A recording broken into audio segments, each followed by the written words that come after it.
Hello and welcome to Inside the Tornado, Brevard's very own talk show where we invite very special student athletes to come and take a dive into their lives. I'm your host, Alex Bolton, and I ask you to please hold on as we take a step inside the tornado.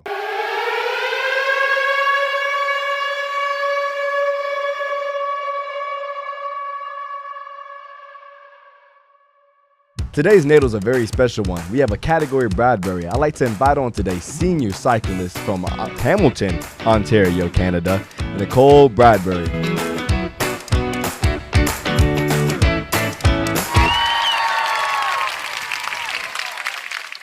Hello. I didn't know. I'm messing with you. How you doing today? I'm good. How are you? I'm doing fantastic. We were talking before this and everything. I got to know a little bit about you. But for the people who are watching today, we have a very simple and important question. This is very easy to answer. Who is Nicole Bradbury? I would say that I'm first and foremost an athlete, and then maybe almost equal or second student, and then I would add artist onto the end of that. So most of my life is taken up by training for cycling, and then I do care a lot about my school, and I'm happy to be at Brevard College. And then on the side, occasionally I do some personal art projects. So diving into that, you said that obviously cycling takes up a lot of your time. And obviously we see the fruits of your labor. That is why you perform at the level in which you do. Obviously Brevard College is D1 in cycling as well. They were D3 and everything else, but obviously you came here to be a D1 cyclist. Tell me about just all the time that you've had to put in, some of the things in life that obviously you had to kind of take time away from in order to get where you are now. So I guess I could break it down into just weekly training. I feel like most athletes who are trying to train for an international level of cycling train 6 days a week with 1 day off, which will usually vary from a 2-hour ride to maybe 4 or 5 hours depending on the day. So usually it is pretty hard to schedule both school and social stuff outside of training. So you really do have to plan your training first and then everything else around that. I've even planned my classes around training, just so that I can make the best of every day, just to train for my sport. And it's definitely been a big sacrifice for the social side of it. It is really hard to keep good grades in school and train between 15 and 20 plus hours a week. Oh my gosh.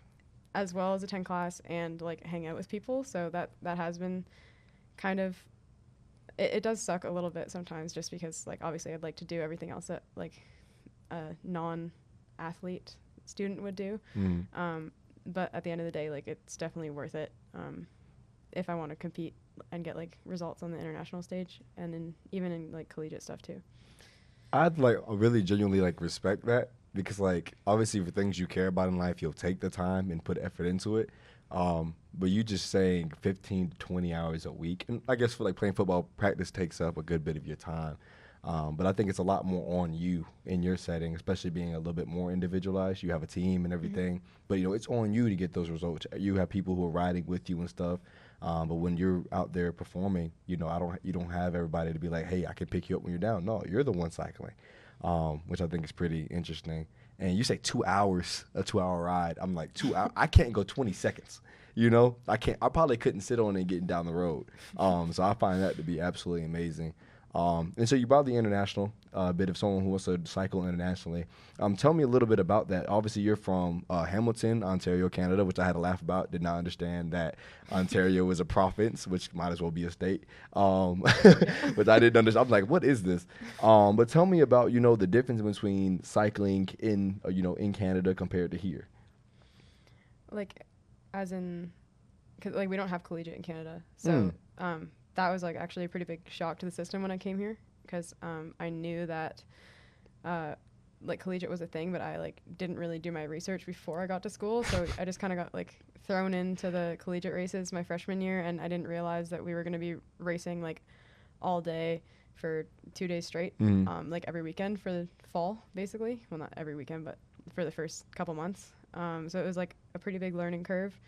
But it was cool to see that a a lot of the athletes that train at like an international or like a high national level in Canada are like they do really well in collegiate here. And it goes the same for like the American athletes as well. Like I feel like for cycling, it doesn't matter what level you're racing at. Like if you train hard, you train hard. So if you're performing well on like the national or international level, you're probably going to be doing pretty good in collegiate as well. And like if you don't train, then you're probably not going to be doing very well. But the main thing that was different here was just like the format of collegiate racing, because we just don't have anything like it in Canada. So it was super cool to have like a team of a bunch of people my age, because I've never experienced that. And then like we take 2 vans to the races, and like everyone's on the same page, like they're in the same part of their life, and they're also like super super pumped to do the same sport as you. So that was like my favorite part. And we were all like experiencing kind of like collegiate racing for the first time. So it was a pretty cool experience. So take me back to, Hamilton, Ontario, and let's like take a little. Everybody, let's hop in, do a little Back to the Future type thing here. But take me back into your childhood. How did you, pick up, cycling? Obviously, you have your parents, and everybody has this big moment where, I'm gonna teach my kid how to ride a bike. I had that moment with my dad. I told him I give up, and we never finished. But clearly, you kept going. You picked it up, and you just rolled off with it. So tell me back to that. What was that like? I mean, I think it was the same original goal that my parents had, was just to like make sure that I knew how to ride a bike. But like they definitely encouraged me to do a bunch of different sports, or like they'd sign me up for like just like the rec versions of basically everything until I found one that I liked. And I actually really did not enjoy cycling at first. Like my dad really liked mountain biking, and he would just go on like the trails behind our house, like basically just gravel path. And he would like drag me with him, and we would ride probably, I'm guessing it was around like 10 or 15 minutes when I was younger, but it felt like torture. So then I kind of like just stopped riding for a long time. And then around like the end of middle school, I tried it again and I started racing. And then I think it was when I actually started racing, and I joined a team, like a club team of a bunch of like 10 to 15 year olds. And it was like the coolest thing ever, because I had all these people my age that like they were like training for, I don't know, something. But it was pretty cool, because before it was like just me and my dad, and he was going way too fast, and it wasn't fun. So I think, yeah, when I joined a team and I had people like, well, and a coach as well, ready to like help me out, and they were all doing the same stuff, that I like really, really started to enjoy it. And then after that, it picked up, and tried more racing. So. And so, like, when you go back home, do you and your dad kind of still ride around now? And, like, does he struggle to keep up at this point? Yeah, I think I got fast enough when I was, like, 14 or 15 to, like keep up or go a little faster than my dad, which I don't know if he actually... I don't remember if he liked that or not. But, yeah, when I go home, I still try to, like, make time to ride with him during the week. And I think we've done a pretty good job. Like, this summer I rode with him a few times, so... It's pretty fun. I think, like, if anybody grows up playing basketball, like, there's a moment when you finally beat your dad for the first time hooping. Would you say that's kind of like what that experience is like for you? He signed me up for this local race series that was like every Tuesday night, and it was just like 2 or 3 laps of like a course that they would change every 3 weeks. And my dad used to race it as well, and he would always beat me. And then I think one time when I was like 14 or 15, I finally beat him, and that was super cool. Like, it was totally that feeling. And so you bring up, obviously we understand how you got to cycling, but you haven't even brought up how great of an artist you are. I've seen some of your pieces. Being double talented, I think, is really interesting, especially being able to draw as you do. You brought up the aspect of, remind me, is it color painting? How'd you explain it? Oil painting. Oil painting. And you said it's kind of more like the things, as I described it, like kings and queens had been used. Tell me when did that passion start? I mean, I was interested in art since I was really little. Like, it was one of the things that I enjoyed probably more than anything else. And I was like one of those kids that would just doodle like on every single paper in class. Like, I think in middle school I got banned from having paper on my desk because I couldn't stay focused. And then I kind of gave it up for a bit in high school. And then it was actually during COVID, I decided to try painting for the first time, because before I would do like just graphite stuff and like just pencils. And I was like really scared to try color because I didn't feel that I had a good understanding of it. So then one day I just set up like a whole still life, like a bunch of like vases and flowers and stuff in the basement with like fancy lighting. Mm-hmm. And I painted with oils for like the first time on cardboard. And I ended up feeling like I was pretty good at it. So after that, I like really got into it. And then I started doing commissions for people. They would like ask me to paint their dog. So I feel like that's how a lot of artists start. So I painted a lot of like golden retrievers.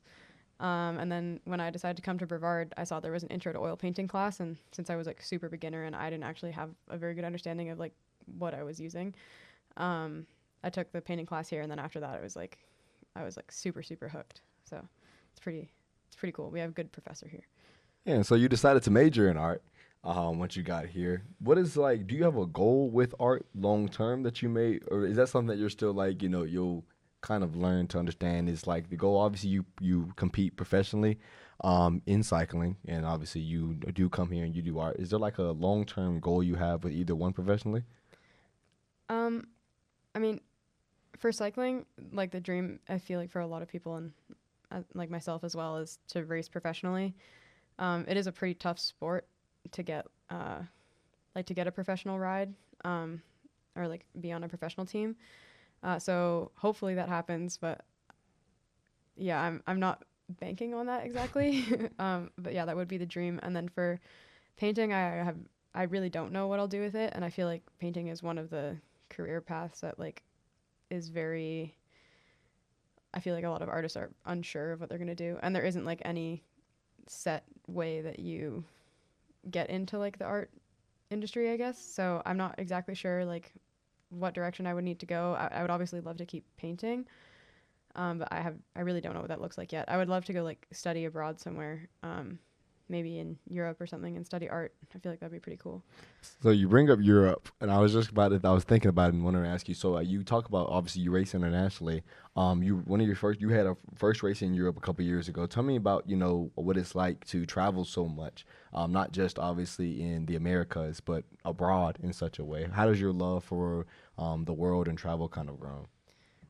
Um, I mean, I think I traveled to Europe for the first time in 2019 for a training camp in Spain, and I absolutely loved it. Like, I did not want to go home at all. I mean, it's like the coolest thing ever because you get to go with a bunch of your friends, hang out in like Spain and do your sport. So it's like pretty much every like high school person's dream, I guess, to go like do sports abroad with their friends. So like that got me hooked right away, and I really wanted to keep doing that. And I mean, if you become a professional cyclist, that's basically what you do. Like you have everything taken care of, and you get to hang out with like a few other people that race at the same level as you, all year basically. So that kind of got me hooked. And then for a while, like when races aren't going well, I feel like traveling isn't as fun, and you kind of just miss home, and you want to train and like just be with your friends. So like I definitely have that, especially after coming to school here. Like I definitely made a big like solid group of friends with the cycling team and like some of the art students and a few other people around campus. So like this time, like when I went to Europe a few weeks ago, like I kind of missed here a lot. Like it's still really, really cool to go live there, and like obviously experiencing different cultures is super, super cool. But I definitely miss home a bit more now than I did when I was like 16. And like I'm only one state away from home for me, but even like I feel like I have kind of made Brevard home in a way, and I'm starting to realize it's not just like the environment, the places I've been, but like kind of you mentioned the people, who kind of made it home for you. But being as far away from home as you are, do you feel as if you still kind of like could you see yourself living in the Americas long term, or do you feel like you're going back to Canada and Canada's the home for now, forever? Um, where I live in Canada is like farm fields, so this is really cool compared to that. I like, I mean, since I'm graduating in spring, like I've put a lot of thought into what I'm gonna do, and I would love to stay here. Like it's a beautiful spot, and I have so many friends that live around here, and like will probably continue to live around here after school. So as much as I would like to go home and see my family, if I did move back to Canada permanently, I'd probably want to move to like the West Coast where there's like mountains and cool forests, and it's kind of similar to here, or staying here would be like the other option because it is so beautiful, and I really don't feel like I've like explored everything yet with like the forest and all the other like parks that you can go to. You said 4 years here. Obviously, if you stay anywhere 4 years, that's gonna become a part of you. But tell me just, obviously your perception, how it's changed since, obviously you probably have visited the Americas before coming and living here. What's kind of like the difference between how you look at America now and between, oh, I've been to America, I've seen it, and oh, I've lived in America? I mean, I feel like I don't want any of this to sound like like kind of weird, but growing up in Canada, I feel like sometimes Americans get like a bit of a bad rap for like being like less friendly and stuff, but every time I've come down to the States, like we used to go to the beach for family vacation in South Carolina, and I came here in 2019 for a training camp as well. And Myrtle like, Beach? No, it was like a bit south. Probably Murrells Inlet. Yeah. Yeah, and so like that's where my dad went vacationing as a kid, so he took us there too. And like every single person that we met is like super super nice. So that was one of the first things that I noticed, and especially coming here for school, like everyone was really really really friendly. And so I guess like when I came home, I had like when my Canadian friends were like, so like how's living in the US? I'm like kind of scared to ask, but like it's like I feel like people just need to go and like speak to people, because I don't know, maybe where I'm from in Canada, people aren't as willing to like just go say hi or like just chat with random people. But when I came here, it was like super super friendly and like I don't know, ready to be nice when I was a freshman. It's Southern hospitality. I don't know. I mean, North Carolina, South Carolina, I wouldn't say we're too different in like when it deals with that stuff. But bringing up, this just hit my mind out of nowhere. Yeah, when I think of like the southern states and stuff, I always think of sweet tea. Like, how do you feel about sweet tea? I don't know why I want to know. I just want to know. I am not a fan. Oh, unfortunately. no. Okay. I've tried it, but I tried it as a kid and I was disappointed because we have our own like version of iced tea or like sweet tea. What would that be? It's like a Nestle like sweet lemonade kind of iced tea thing. Okay. And it's like much more like soda style than like the actual like tea here, because Hurt my heart. Yeah. So I think growing up on that, it's a bit harder to come down to the States, and all the Canadians are like not fans of the sweet tea. Is it too sweet, or is it, what would you say about it? What is it? It just tastes like cold tea with like a lot of sugar. Okay. So I don't know if I'm a fan. I can respect it. But I could see how other people would like it. She's trying not to get offended and offend all of a sudden. She said, still be nice to me, please. But yeah, so obviously I was looking around. I was like, okay, I want to learn a little bit about Canada today. So I like kind of scrolling around and looking at kind of the area you're from. I don't know a single food spot that I read. I was like, I don't know any of this stuff. So tell me the difference between that, like having all the stuff you're used to, the comfort of like, oh, the food's there, I love it. You come here and you're like, what the world? I mean, that was also, I probably should have added that when I was saying the difference between Canada and the US. But when I came here, I was like kind of mind blown on how many different options you guys have for like fast food or like dinner options. And one of the funny things was when I was on my way down to the States, like to move on to campus as a freshman, my mom was quizzing me on like American lingo, and one of the things she asked me was like if I knew what a cookout was. And I was like, oh, I'm pretty sure it's like a barbecue. And so for the first like 2 weeks on campus, we were like hanging out with the team in the villages, and the guys would leave and come back at like, I don't know, 12 with like boxes and say that they went to the cookout. And I was like, how is there conveniently a barbecue like every Saturday and Sunday at like 12 a.m.? And then one day me and my roommate, because we both actually had the same idea that everyone was going to like an actual barbecue like on the block in the middle of the night. And so then one day we decided to join, and then we realized that it was like a drive-through place. Were you let down a little bit? A little bit, because I was like, this must be such a cool barbecue that people are going to that has like labeled like, you know, takeout stuff. You're like, who do they know? What type of cookout is this? Yeah, so I felt a bit misled from my mom, but that was okay. That might be one of the funniest things I've ever heard, actually. And I think that's like one of the things that like we miss, like with like the international stuff is like we all have things that are so unique to us. And it's obviously not just Americans as we would like to think sometimes. But it's like we all have our unique little differences. So tell me a little bit. What's something that you have home that you think that you might miss whenever you're away? Oh, I guess I could. This is so like stereotypical of Canadians, but maple syrup. Oh gosh. Especially when I'm traveling like to Europe because they seem to like actually not have it in like half of the places. Yeah. Like, they don't have peanut butter in most of the stores and they don't have maple syrup. So if you live on either of those things, it's like a bit frustrating. So a lot of the time the Canadians, when we're traveling, will just bring maple syrup so that we know we have it because you do eat it with like everything, especially the cyclists. They'll have it with like pancakes and yogurt and oatmeal and like you put it on everything. So. Yogurt? Wait, hold on. I like everything. Everything made sense. I was listening. It's like, yeah, pancakes, like yogurt. Wait, no. What, like, is this plain yogurt we're doing it, or are you mixing stuff in with it? Like vanilla yogurt with like some like berries and maybe some granola and maple syrup. That's interesting. Yeah. I don't think I've ever. Or if you cut strawberries, like bowl of strawberries and maple syrup on that, it's so good. Is that something y'all all do? Is this like a you thing? Now you put me on with a you thing, and that's like a Canadian thing? I think other people do it. Okay. You think? Someone's going to comment on this. We do not do this.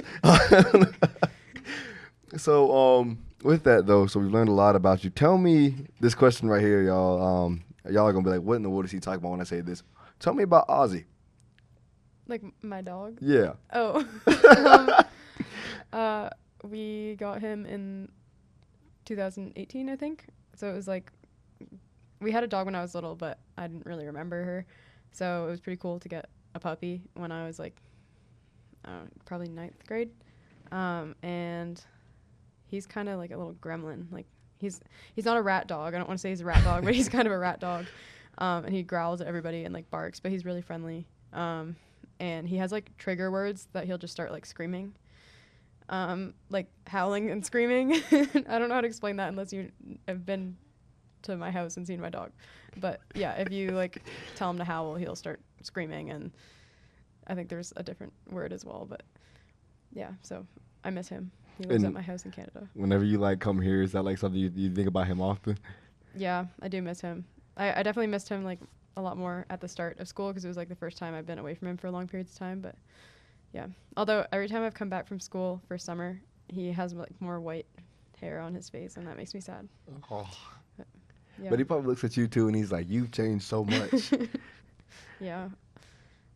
And so, with that, since you've been here, what would you say in you, not just as an athlete, but as a person? What is something that you've kind of noticed about yourself that's just changed? Whether it be, have you grown to be more passionate about something that you maybe have never even like, wow, I didn't know I cared that much about this? Or there's some things where you're like, you thought you cared a lot about, you realize, maybe this isn't something I care so much about. I mean, I kind of feel like, obviously I've learned a lot, and your frontal lobe also develops in college, so there's like some more just like learning about everything. But I think the main thing that I've like learned to appreciate is school, which is kind of crazy because I did not think I would have ever been someone to like enjoy going to class.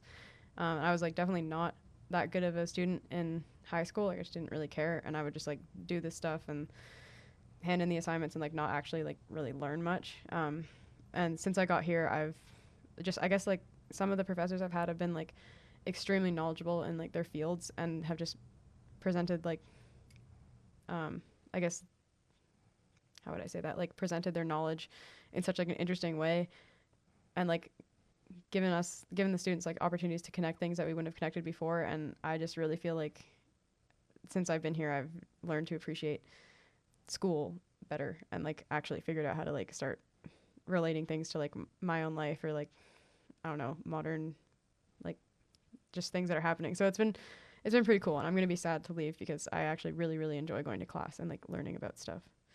So.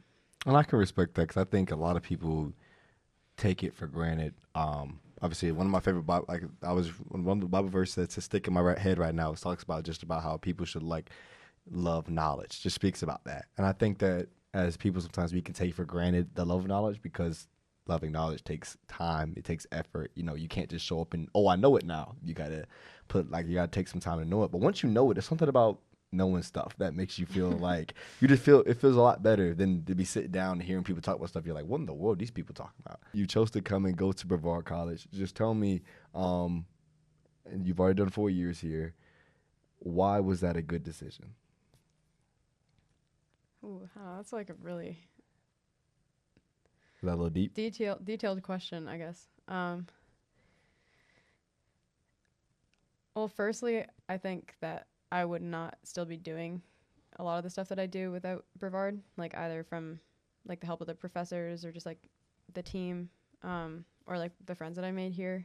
I've had like a lot of support from all of those people as well as like coaches to like keep doing like art and pursuing like academics and also training for cycling. Like that's a pretty big one for Brevard, because like I was really struggling with cycling when I got here, and originally I was kind of under the impression that like college might be the end of my like athletics at least at an international level. Like I kind of started to think when I was a freshman that like the issues I was having, like health and inconsistent training and stuff, I thought that was kind of just going to end with college, and then it kind of slowly turned into like the team, since a lot of us train like, well, I can't even say that actually. I think everyone on the team, like whether they train for international racing or just national racing or just collegiate, like they're all super, super supportive, and everybody has done like their little part to kind of like keep me going with riding, and whether it's just there for like actual training or just support in like me having to talk about like any setbacks and stuff. So I would credit Brevard and like the team and the coaches and the professors to like helping me with that and being accommodating too. So that would be like the main takeaway from coming here. And so, you know, I think there's something I want to keep doing going forward. I just want to give you an opportunity here before we go. Just forget I'm here. Alex is gone now. Just I want you to just look into the camera and just take a moment and if you could, if people who have helped you get to this point, people you really care about, were just standing right there, what is it that you would want to say to them in terms of just the help maybe they've given you, or just something that you may feel about just how thankful you are for it? I'm not allowed to name people. Do as you please. I mean, whatever's on your heart. This is you and them. I'm not here. I'm just a voice in your mind. Okay. Well, I mean, there's a lot of people that I would like to thank, which I'm actually just not going to name people because it would be a little too many. But between my friends, my family, the professors here, the coaches here, and outside of school, like, I'm really, really thankful that everyone didn't let me give up on either like pursuing art or cycling, because there are definitely times where I wanted to do both. So everyone kind of did their part in their own small way. So I am very thankful for that. And, you know, I'm thankful for you for coming here and giving me the opportunity to come and speak with you. Obviously, you didn't know me before this. Obviously, I've learned a whole great deal about you after this, and so I appreciate you for coming and indulging and showing all the Brevard of who you are. Today, guys, we have been joined by senior cyclist Nicole Bradbury from, which I now know is a city, Hamilton, inside the province of Ontario, Canada. Thank you so much for joining me today. Thank you. And before we go NATOs! Go NATOs! Good.